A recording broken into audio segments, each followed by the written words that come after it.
Party Bharatiya Janata party के राष्ट्रीय अध्यक्ष हैं और यहां इन दोनों बातों का जिक्र करना जरूरी इसलिए हो जाता है क्योंकि बीजेपी भारतीय जनता पार्टी वो है जिसका ध्येय है व्यक्ति से बड़ा दल, दल से बड़ा देश, और सरकार जिसमें वो मंत्री हैं मोदी सरकार, उसका मंत्र ये है सबका साथ, सबका विकास, सबका विश्वास, सबका प्रयास। और ऐसे में ये बजट 2024 किस तरीके से ये अमृतकाल का सबसे महत्वपूर्ण बजट है और पार्टी और सरकार का जो एक ही लक्ष्य है 2047 तक भारत को विकसित भारत बनाने का, उस मार्ग को और मजबूत करेगा ये बजट। विस्तार से जानने के लिए, समझने के लिए, विश्लेषण के लिए जोरदार तालियों के साथ मंच पर आमंत्रित करेंगे श्री जगत प्रकाश नड्डा जी को।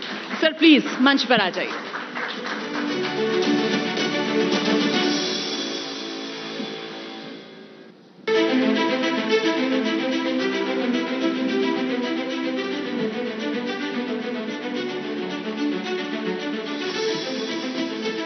आज के इस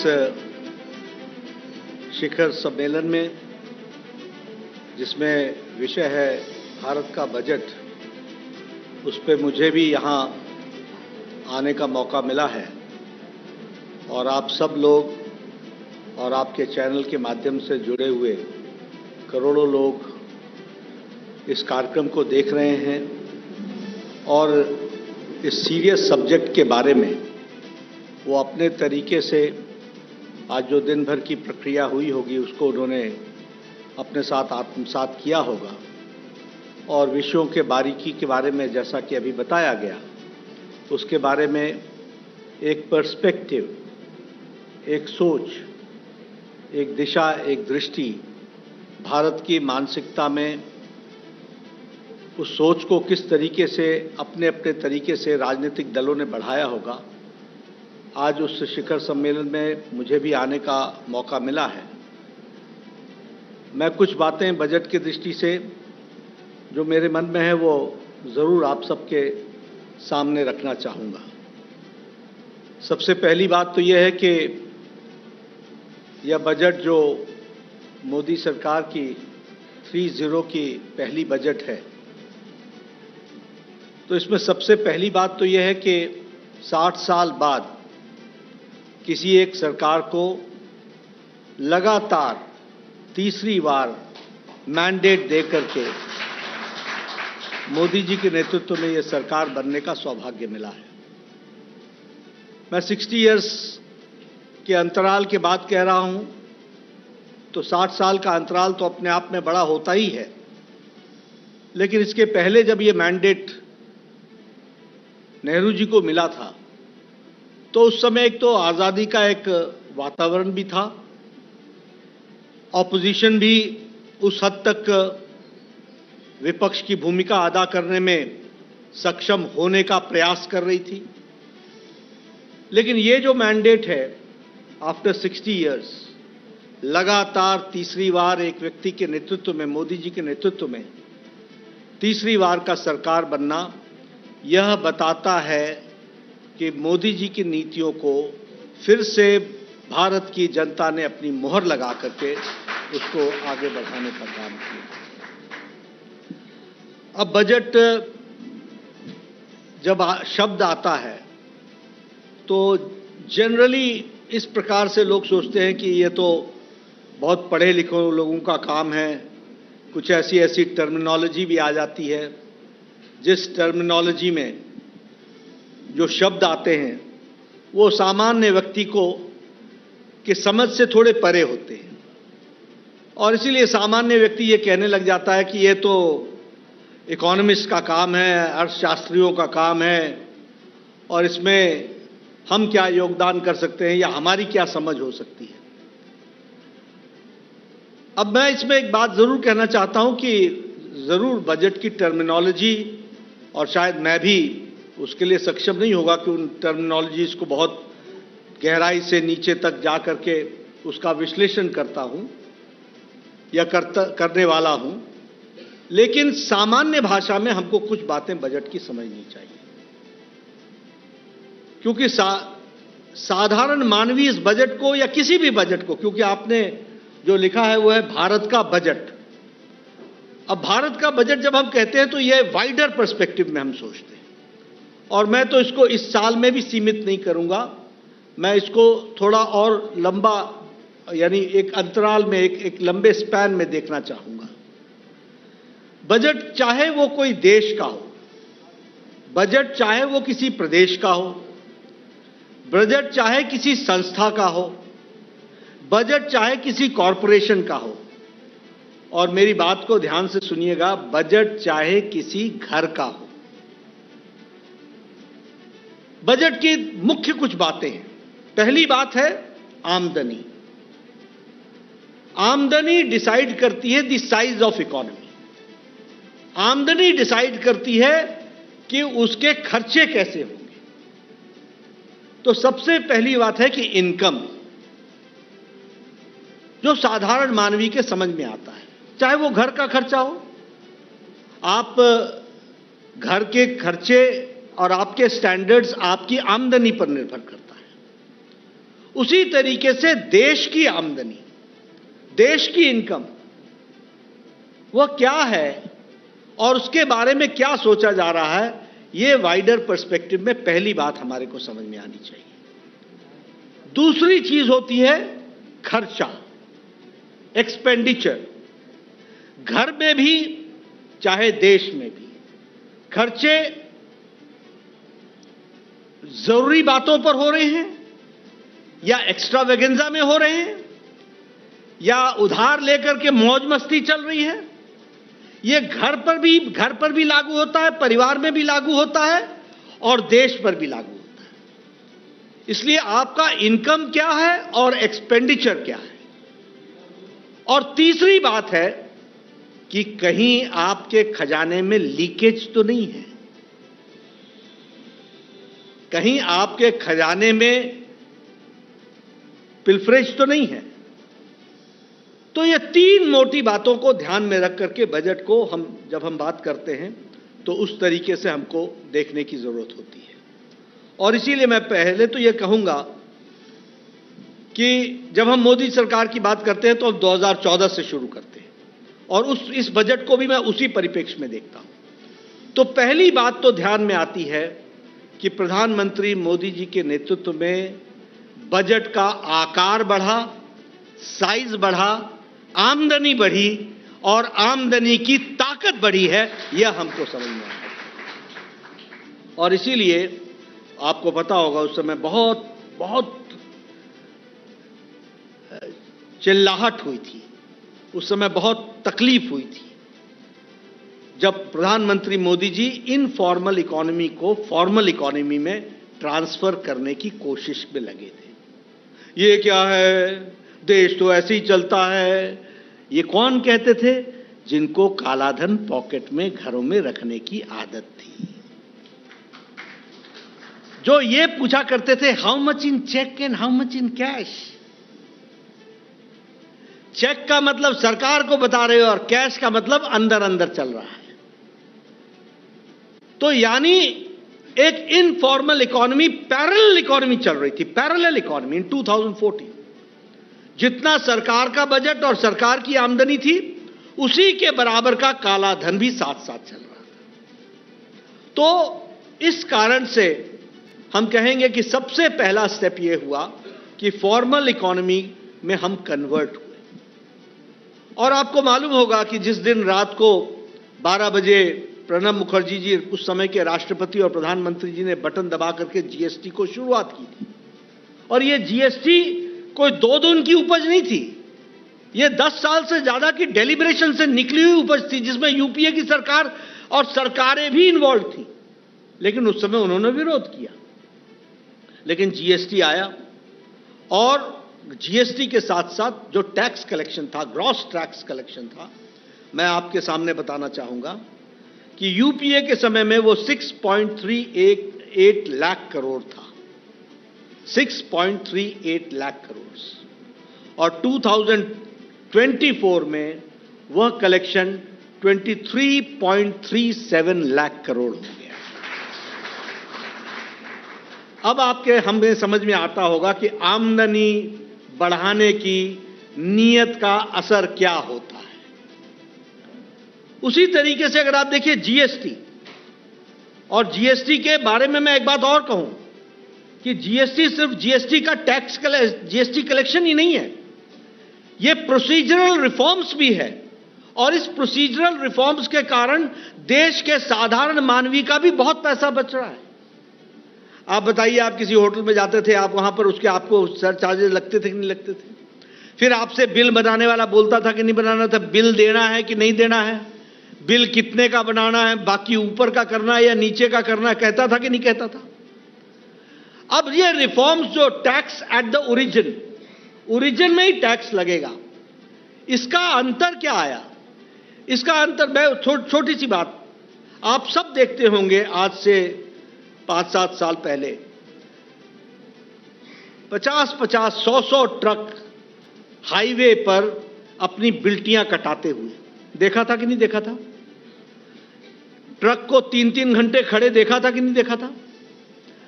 दिल्ली से चलने वाला कैरेज मुंबई पहुंचने के पहले जब 5 बार वो बिल्टी की एंट्री कराता था, 3 बार एंट्री कराता था, हर स्टेट में एंट्री कराता था, कितना डीजल फूकता था, कितने मैन पावर्स खराब होते थे, कितना क्या होता था।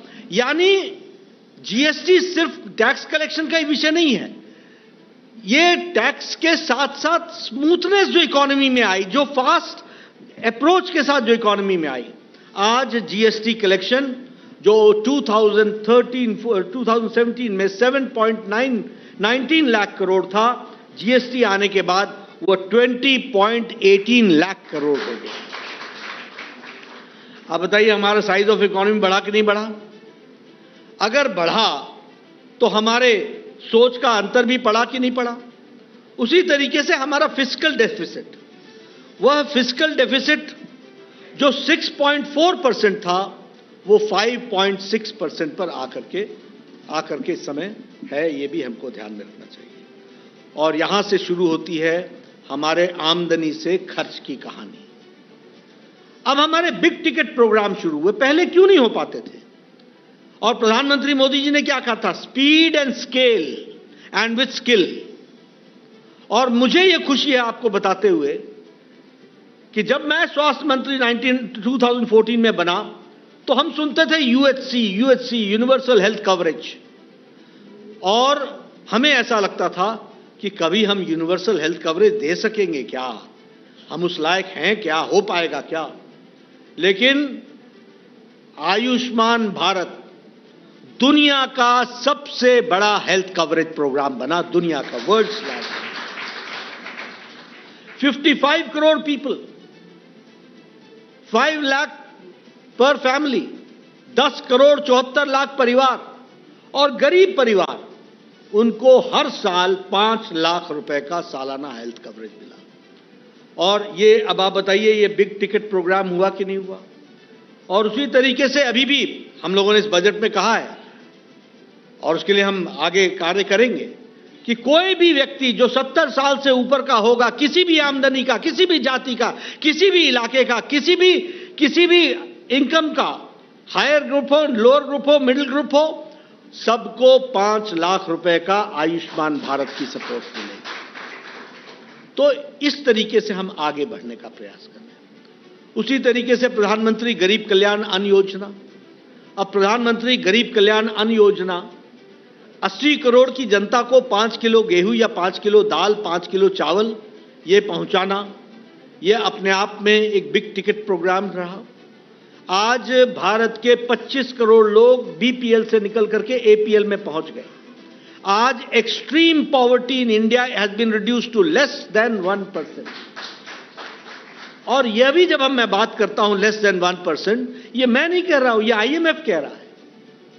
तो यह बदलता भारत हमको देखने को मिलता है।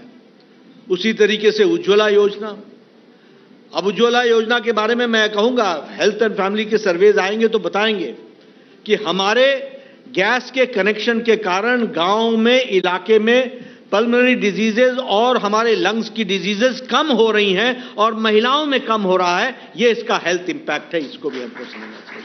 और हम उनको एम्पावर कर रहे हैं। मैं इस समय आपको वो कहानी नहीं सुनाऊंगा, क्योंकि मैं तो गांव से आता हूं, मुझे मालूम है कि गांव में कैसे बहनें सुबह 4 बजे उठ करके जंगल में जाती थी, लकड़ी काटती थी, लकड़ी सुखाती थी, चूल्हा जलाती थी, फूकनी से लेकर के वो उसको आग जलाया जाता था, आंखों से पानी आता था, फेफड़े खराब हो जाते थे। आज एम्पावरमेंट 11 करोड़ लोगों को हमारे ये गैस का कनेक्शन दिया गया। उसी तरीके से उज्ज्वला योजना, उजाला योजना, जिसमें हमने एलईडी बल्ब्स दिए, सौभाग्य योजना, 2.5 करोड़ परिवारों को बिजली पहुंचाई गई, 2.5 करोड़ हेलमेट्स में बिजली पहुंचाई गई। और मैं तो देखिए 1993 में विधायक बन गया था, और 1993 में मेरे पास मेरे गांव के लोग आते थे, वो कहते थे मैंने नया घर बनाया है, मुझे बिजली चाहिए। और मैं एक्सीएन को या जेई को बोलता था, जूनियर इंजीनियर को, कि भाई इसके यहाँ बिजली पहुंचा दो। तो क्या बोलते थे, उनकी भी तकलीफ सुनिए आप। वो कहते थे बिजली चाहिए, हाँ चाहिए, ठीक है साहब ने बोला है, यानी एहसान की एमएलए साहब ने बोला इसलिए तेरा काम कर रहे हैं, नहीं तो होता नहीं तुम्हारा काम। फिर बोलते थे ऐसा कर, पूरे गांव को लेकर के आ और खंबा उठा करके लेके जा गांव में। वो बेचारा सारे गांव को लेकर के खंबा, मतलब नो ट्रांसपोर्टेशन फैसिलिटी, खंबा लेकर के जाता था, खंबा वहां पहुंचता था, फिर बोलता था साहब पहुंच गया, अच्छा कितने मीटर बिजली ये तार लगेगी, 100 मीटर, ऐसा कर 50 का तू इंतजाम कर, 50 मैं तेरे को देता हूं। जैसे सरकार से देने का मतलब एहसान कर रहा है। यहां से हमने देखा है, और आज 2.5 करोड़ लोगों को सौभाग्य योजना में घर में बिजली पहुंचाई गई, ये हमको फर्क पहुंचा। उसी तरीके से अगर मैं बात करूं स्कीम्स की, तो बहुत सी बातें हो सकती हैं। आवास योजना की भी मैं बात करता हूं, यह भी मेरे से जुड़ा हुआ विषय है। मैं 1993 में जब एमएलए बना तो मेरा बीडीओ मेरे पास आके बोलता था, साहब नड्डा साहब आपको खुशखबरी सुनानी है। मैंने कहा सुनाओ भाई। बोला पहले चाय तो पिलाइए। मैंने कहा चाय तो वैसे भी पीना ही है, लेकिन सुनाओ तो सही। तो चाय पीते थे। आपको इंदिरा आवास योजना में 2 मकान मिले हैं एक पंचायत में, बोलिए ये 2 मकान मैं किसको दूं? मैं कहता था 1 अनार 100 बीमार। भैया बीडीओ तू ही रख ले, जिसको मर्जी उसको बांट देना, मेरे गले क्यों डालता है? क्योंकि मैं कैसे गांव में बांटूंगा? 100 एप्लीकेशंस आर देयर। आज मुझे खुशी है कि हर साल प्रधानमंत्री आवास योजना में 4 करोड़ घर बने, एक पंचायत में 50-50 घर बने। This is speed and scale and skill. ये है स्पीड। और अभी भी प्रधानमंत्री मोदी जी ने और इस बजट में भी कहा है 2 करोड़ अर्बन घर बनेंगे और कुल 3 करोड़ घर और एक्स्ट्रा बनेंगे। 4 + 3 7 करोड़ घर बनेंगे, कोई भी कच्ची छत के नीचे नहीं रहेगा। ये बजट मतलब इनकम का एक्सपेंडिचर एंड राइटफुल एक्सपेंडिचर, उसको हमको समझने की जरूरत है। उसी तरीके से हम किसान सम्मान निधि, अब आपको याद होगा 2009 का इलेक्शन हुआ था। उस समय कहा था मैं किसानों के कर्जे माफ कर दूंगा, किसानों के कर्जे माफ कर देंगे, और बहुत गाना गाया गया था। क्या था किसानों का कर्जा? एक तो जब ऑफिसर कर्जा माफ करने का कंडीशन बनाते हैं तो वो कंडीशन बनाते बनाते आधे तो उसके पात्र रहते ही नहीं है। कितना बना था? 57,000 करोड़, और 57,000 करोड़ का गाना गाया गया। और आप देखिए बिग टिकट प्रोग्राम प्रधानमंत्री किसान सम्मान निधि, हर चौथे महीने प्रधानमंत्री किसान सम्मान निधि में 2,000 रुपए हर चौथे महीने पहुंचाया जा रहा है डीबीटी के माध्यम से। और कितनों को? 11 करोड़ 74 लाख किसानों को, 11 करोड़ 74 लाख किसान को, और 17 किस्तें पहुंचा दी गई हैं, और लगभग 3,24,000 लाख करोड़ रुपए, लेकिन 3.24 lakh crore rupees disburse direct benefit transfer से हो चुका है। इसको भी हमको समझना चाहिए। और मैं इसमें जो सबसे मुझे खुशी होती है वो आपसे मैं शेयर करना चाहता हूं। How country changes. भारत बदला कैसे है? भारत इस तरीके से बदला है कि जब प्रधानमंत्री मोदी जी ये भी शायद 18 जून को उन्होंने किया, ये जो 17th इंस्टॉलमेंट किया, प्रधानमंत्री मोदी जी एक बटन दबाते हैं और 15 सेकेंड्स के अंदर 11 करोड़ 74 लाख किसानों के खाते में 2-2 हजार पहुंच जाता है। ये है बदलता India. This is digitalised India. हम लोग जब विदेश जाया करते थे तो हम लोग को डिजिटाइजेशन के बारे में बताया जाता था, और ऐसे बताते थे जैसे पता नहीं हम किस दुनिया से आए हैं शायद, और आज हम उसके चैंपियन बनकर के खड़े हैं, वो भी हमको ध्यान में रखना चाहिए।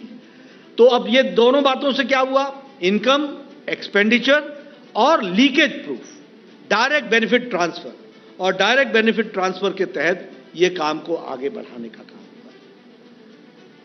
मैं जो कल बजट निर्मला सीतारमण जी ने रखा उसके बारे में जब मैं चर्चा करता हूं तो मैं आप लोगों से एक बात जरूर निवेदन करूंगा, ये जो कल बजट हमने देखा वह आधी तस्वीर है, क्योंकि हमको यह शायद ध्यान में नहीं होगा कि 1 फरवरी 2024 को निर्मला जी ने इंटरिम बजट रखा था। इसलिए अब हम जब 2024-25 की बजट की बात करते हैं तो हमको उसको संपूर्णता में देखना पड़ेगा। We will have to see in totality, क्योंकि यह बजट जुलाई प्लस 6 मंथ्स, लेकिन फरवरी मार्च से लेकर के प्लस 5 मंथ्स ये गुजर चुके हैं, और इसमें भी जो कहा गया था उसको भी हमको ध्यान में रखना चाहिए। और मैं इसमें जरूर कहूंगा कि ये जो 24-25 का बजट है, जो दोनों मिला के है, इंटरिम बजट भी और ये वाला बजट भी, ये सर्व समावेशी है, इंक्लूसिव ग्रोथ है, इसमें सस्टेनेबल डेवलपमेंट है, इसमें इकोनॉमिक रेजिलियंस है, आर्थिक अनुशासन है, फिस्कल डिसिप्लिन है इसमें, और यह विजनरी बजट है। और यह बजट टुकड़ों में नहीं है, पीस मील में नहीं है। यह जो हमने 2014 से जो कहानी मोदी जी के नेतृत्व में चल रही है उसमें यह जुड़ता हुआ बजट है, उसको यह ताकत देने वाला बजट है।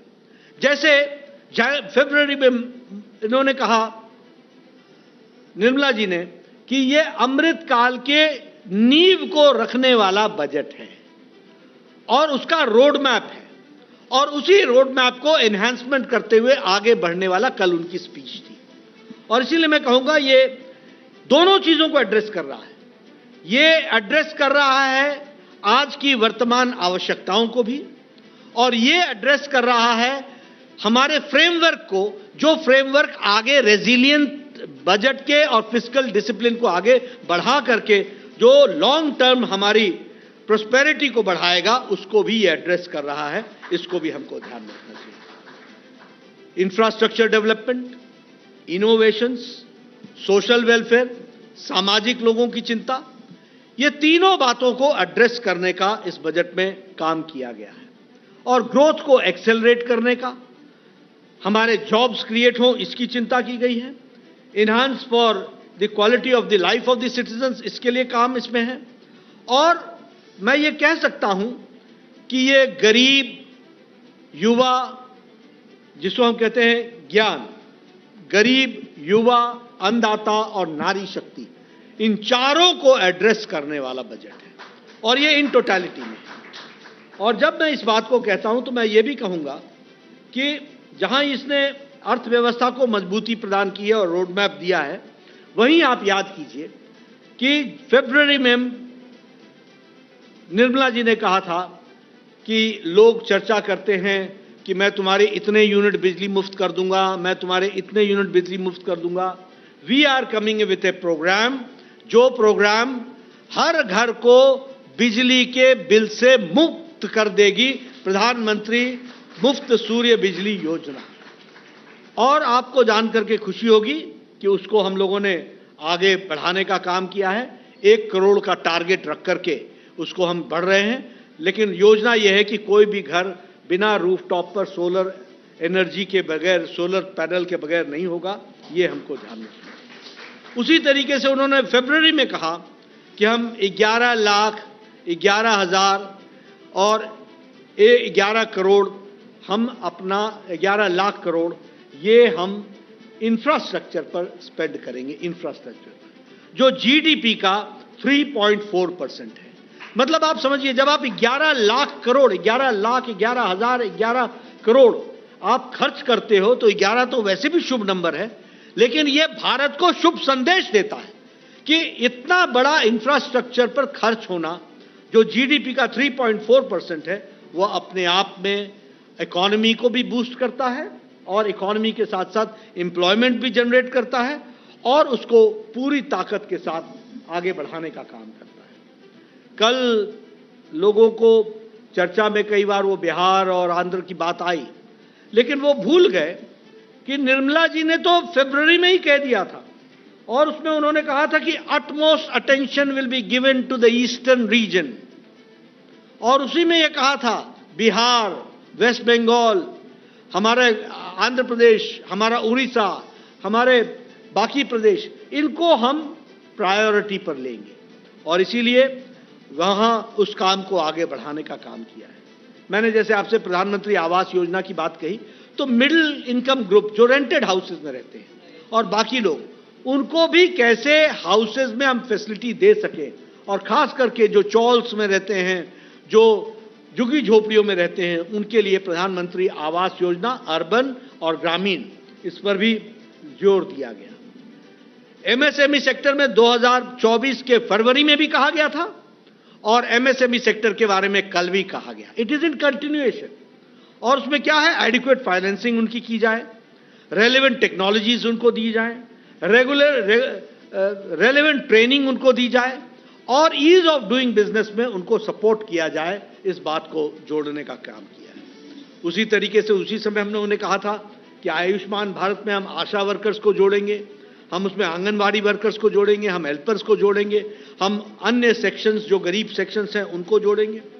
और उसी समय यह भी कहा गया था कि हम लगभग 3 करोड़ लखपति दीदी भी बनाएंगे, और उसी के एवज में अब हम देखते हैं कि हम महिलाओं के सशक्तिकरण के कार्यक्रम को कल निर्मला जी ने जो दोहराया है, वो उसको आगे बढ़ाने का काम किया है। ये जो प्रधानमंत्री मुफ्त सूर्य बिजली योजना है, इसमें लगभग अभी तक 1 करोड़ 28 लाख रजिस्ट्रेशंस हो चुके हैं, 14 lakh applications have been attended, तो ये काम भी तीव्र गति से आगे बढ़ा है। मैं जब डेवलपमेंट की दृष्टि से बात करता हूं, तो फरवरी में भी कहा था और उसी को आगे बढ़ाया है, प्रधानमंत्री ग्रामीण सड़क योजना। अब प्रधानमंत्री ग्रामीण सड़क योजना में 1,56,000 हैबिटेशन गांवों को ऑल वेदर रोड से जोड़ दिया गया है, और इस साल का टारगेट 25,000 हैबिटेशंस को, गांव को जोड़ने का प्रयास चल रहा है।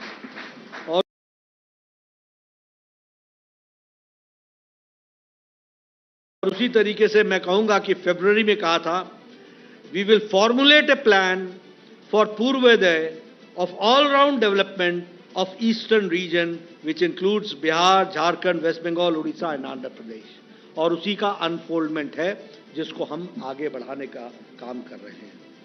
इसी तरीके से अगर हम देखें तो हमने बहुत से रिफॉर्म्स भी एमएसएमई सेक्टर में किए हैं, और कल बहुत से बातें एमएसएमई सेक्टर के बारे में निर्मला जी ने कही, चाहे वो support for the promotion of the MSME है, चाहे मैन्युफैक्चरिंग सेक्टर में जो गारंटी स्कीम देनी है, क्रेडिट गारंटी स्कीम देनी है, ऐसे बहुत सी चीजों को जोड़ने का प्रयास किया है।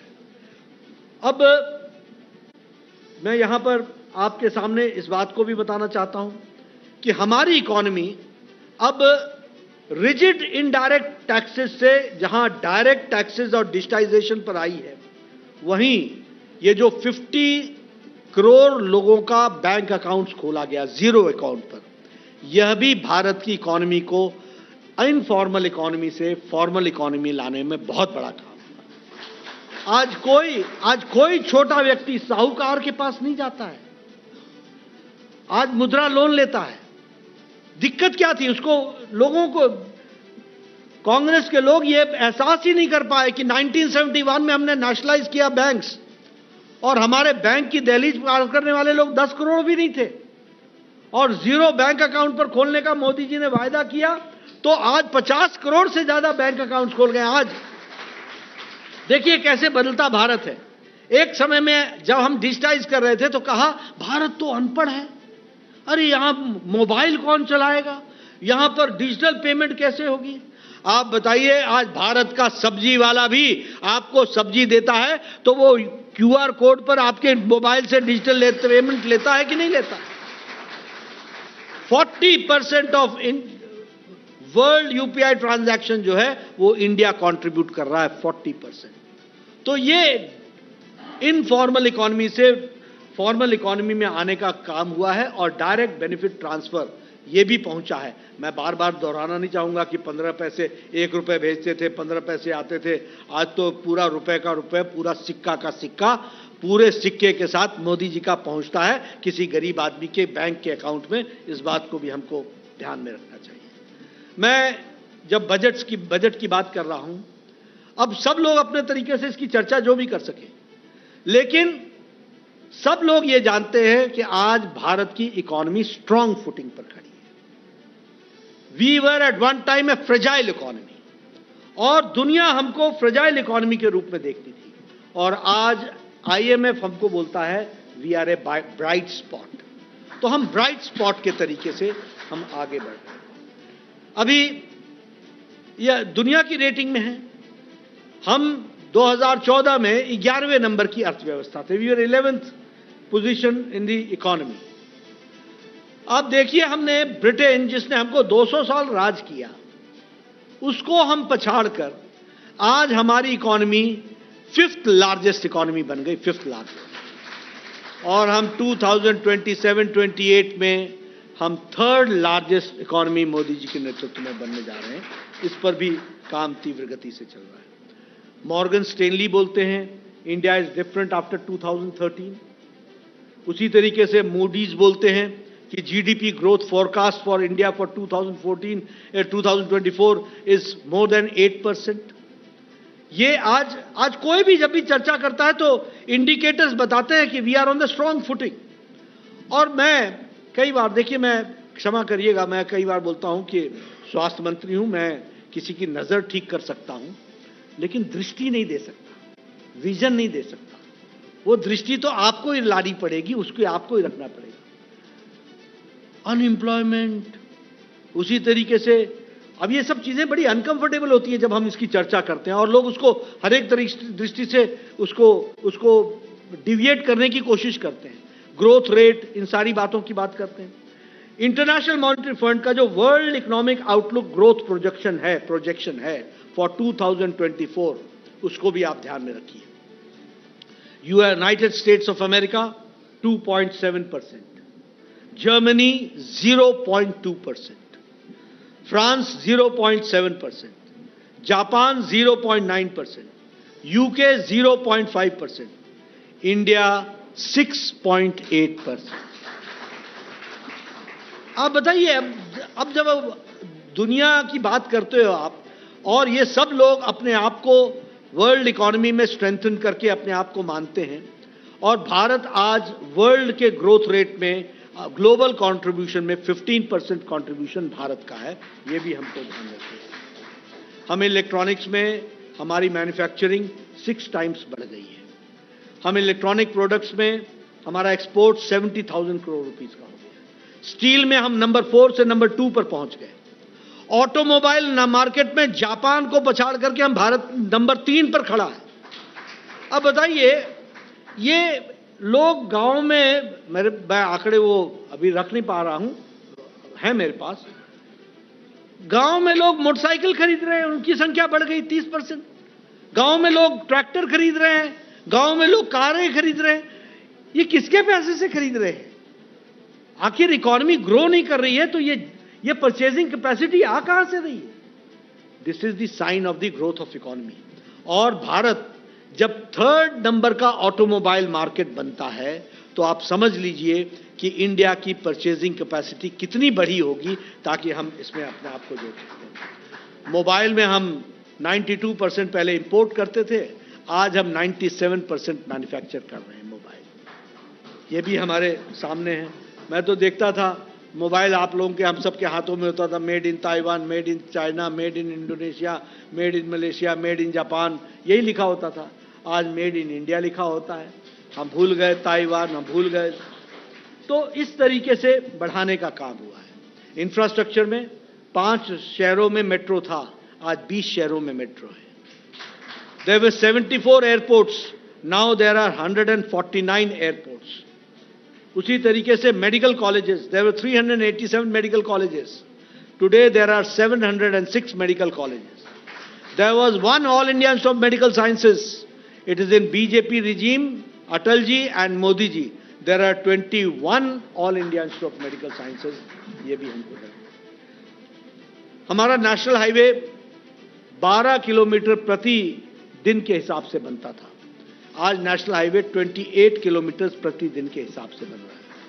आप सब लोगों को चंडीगढ़ जाने का मौका मिलता होगा। एक दशक आपने पुल पर चढ़े, नीचे उतरे, नीचे से चढ़े, ऊपर गए, अभी पानीपत आया, अभी सोनीपत आया, अभी करनाल आया, होता था कि नहीं होता था? अब आज आप ट्रैवल करते हो तो पूछते हो मैं कहां पहुंच गया हूं, तो बोलते हैं शायद करनाल से आगे निकल गए। मतलब शायद इसलिए लगता है कि शहर मिलता ही नहीं है, एक के बाद एक flyovers and flyovers. This is the difference. पहले मैं उत्तर प्रदेश बुलंदशहर जाना होता था तो एक दिन रखता था जाने के लिए, एक दिन मीटिंग के लिए, एक दिन आने के लिए। आज कोई मेरे से मिलने आता है तो कहता है बस सवेरे मैं पहुंच जाऊंगा। मैं कहता हूं 10:30 बजे 11 बजे आ जाओगे? हाँ मैं तो 9 बजे ही पहुंच जाऊंगा। मैं कैसे? अब तो बस वो हाईवे है, हाईवे पर चढ़े और सीधे यहां उतरे। This is the difference. This is development. Underpass, highways, expressways, ये सारी चीजों का जो हुआ है। इलेक्ट्रिफिकेशन ऑफ रेलवेज भी पूरे का पूरा हुआ है। इस तरीके से आगे बढ़ने का काम जो है। अगर मैं बात करूं इन्फ्लेशन की दृष्टि से तो 2014 से पहले का पीरियड अगर मैं उठाऊं 5 इयर्स का, तो इन्फ्लेशन डबल डिजिट में था। Inflation was in double digit. देखिए ये लोग बड़े चालाकी से चर्चा करना शुरू करते हैं।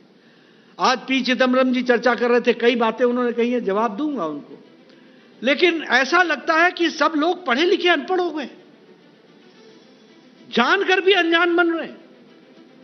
अपने 10 साल में तुम डबल डिजिट का इन्फ्लेशन लेकर के फिरते रहे और हमको तुम महंगाई सिखा रहे हो। मैं आपको बताना चाहता हूं from 2004 to 14 the inflation was 8.2% और ये 8.2% पर था और ये 14 से पहले 4 साल वो डबल डिजिट में गया, इस तरीके का रहा। उसी तरीके से अगर हम देखें तो नॉन परफॉर्मिंग एसेट्स वह भी 7.8% था ड्यूरिंग यूपीए रेजिम और आज हम ये कह सकते हैं, और वो सितंबर 2013 में 12.3% पहुंच गया था नॉन परफॉर्मिंग एसेट्स और आज एनपीए 3.2% है। ये इकोनॉमी की स्ट्रेंथ को हमको ध्यान में रखना है।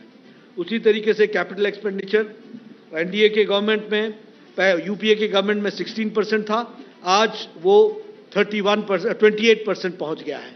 इस तरीके से विकास की नई नई कहानियां लिखी जा रही हैं। मैं आपके शिखर सम्मेलन में जब आप भारत के बजट की बात कर रहे हैं तो मैंने आपको 3 बातों पर जोर देने का प्रयास किया है। पहली बात, budget is in continuity, budget is not in piecemeal, और इसी को कहते हैं स्टेबिलिटी। और इसीलिए मैं आपको धन्यवाद देता हूं कि आपने तीसरी बार लगातार मोदी सरकार पहुंचाई है, उनको जिताया है और उनको सरकार में बैठाया। तो ये कंटिन्यूटी का सवाल है। कंटिन्यूटी के कारण आज विकास में जहां कंटिन्यूटी आई है वहीं स्टेबिलिटी के साथ साथ हम एक जिसको कह सकते हैं बजट को ताकत दी गई, आमदनी बढ़ी और इनकम बढ़ी। जैसा मैंने बताया, इनफॉर्मल इकोनॉमी से फॉर्मल इकोनॉमी में पहुंचा। खर्चे हमने बढ़ाए, स्टैंडर्ड बढ़ जाता है ना, घर का खर्चा बढ़ जाता है। ये घर से जोड़िए अपने आप को। कभी आप साइकिल नहीं खरीद पाते होंगे, कभी आप कार खरीद रहे हैं, ये फर्क कैसे आता है? उसी तरीके से इकोनॉमी का इसमें फर्क आया और प्रधानमंत्री जी ने तय किया कि इकोनॉमी के ग्रोथ के लिए हर तरीके का सपोर्ट करेंगे और इकोनॉमी के ग्रोथ से निकलने वाली आमदनी वह हम गांव, गरीब, वंचित, पीड़ित, शोषित, दलित, आदिवासी, हमारे गरीब भाई, उनकी ताकत को मजबूती देने के लिए, उनको देने के लिए उसमें हम लगाने का प्रयास करें। तो आमदनी बढ़ाना, खर्चा बढ़ाना और खर्चा सही चीज में करना। और तीसरी बात, लीकेज रोकना, लीकेज को रोकने का प्रयास होना। और वो उसके लिए प्रधानमंत्री मोदी जी ने हर संभव प्रयास किए, जिसके कारण आज एक स्ट्रांग इकोनॉमी खड़ी है। और ये हम नहीं कह रहे, चाहे वो मूडीज हो, चाहे मॉर्गन स्टेनली हो, चाहे वो आईएमएफ हो, ये सभी लोग इस बात को बताते हैं और उसको रखते हैं। इसलिए ये जो बजट कल निर्मला जी ने रखा है, ये उसी में एक क्रम है और हम इसको आगे बढ़ाएंगे और बिग टिकट प्रोग्राम्स जो आगे लेकर के आएंगे उसको हम आगे बढ़ाने का प्रयास करेंगे। मैं ऑन द लाइटर नोट, क्योंकि अभी तक तो मैंने सारी सीरियस बातें की, कुछ बात आपको, अब कई बार क्या होता है कि नेताओं को हर विषय पर बोलना जरूरी होता है। मैंने कोशिश की कि मैं अर्थशास्त्री ना बनूं, मैंने कोशिश की कि मैं साधारण व्यक्ति के तरीके से साधारण टर्मिनोलॉजी में बोलूं, लेकिन उस इलाके को हाथ नहीं लगाना चाहिए जिसके बारे में ज्ञान कम है। पर मैंने देखा कल बालक बुद्धि जाग गई। अब देखिए वो कैसे जागी। उन्होंने क्या कहा, ये बजट जो है ये उद्योगपतियों का बजट है। फिर क्या कहा, ये कांग्रेस के मैनिफेस्टो का कॉपी पेस्ट है। फिर क्या कहा कि ये बजट बड़ा खराब है, मतलब तुम्हारा कॉपी पेस्ट भी खराब है। क्या बोलते हो, क्या सोचते हो, क्या कहते हो, कोई उसका लेना देना नहीं है। अभी हमने सुना नीति आयोग में कांग्रेस पार्टी के सरकारें नहीं आएंगी, हिमाचल नहीं आएगा, कर्नाटक नहीं आएगा, ऐसा मैंने खबर में ही सुना कि दे हैव डिसाइडेड। अब ठीक है, कांग्रेस का तो ये रवैया है कि आगे बढ़ना नहीं न बढ़ने देना। उन्होंने तो कि देश को आगे बढ़ाना नहीं है, उनका कोई मिशन नहीं है, उनका मिशन कमीशन रहा है। तो वो तो जिस तरीके से देखते रहे उनके देखने का तरीका है, लेकिन ये बालक को खुश करने के लिए बाकी भी उनके लाइन में लग जाएं, ये बड़ा अजूबा मुझे देखने को मिला। NITI Aayog is a very important forum for the development of the nation. ये देश के लिए मैं आपसे बात कर रहा हूं। जब मैंने टैक्स डिवोल्यूशन की बात की तो क्या यह सच्चाई नहीं है कि अगर हमारा टैक्स का साइज 29 लाख करोड़ तक पहुंच रहा है और आगे बढ़ रहा है, जो मैंने आंकड़े आपके सामने रखे, तो 42% का टैक्स डिवोल्यूशन उनका हो रहा है कि नहीं हो रहा है, उनको स्टेट्स को मिल रहा है कि नहीं मिल रहा है।